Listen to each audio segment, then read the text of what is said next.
É? Você quer conhecer o mal? Você quer conhecer o mal?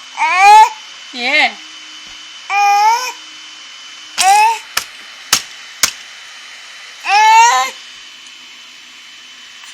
Como esse mal que também? Ele é seu amigo? É, o mal é meu amigo, né, mãe? A gente vai ter a mesma idade pra sempre. É.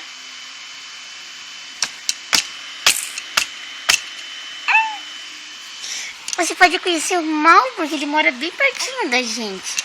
Ele mora lá em Curitiba.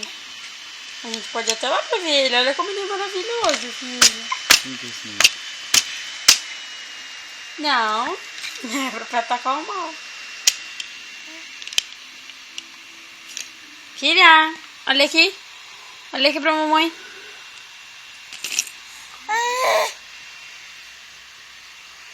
Oi. Peraí, mamãe vai limpar.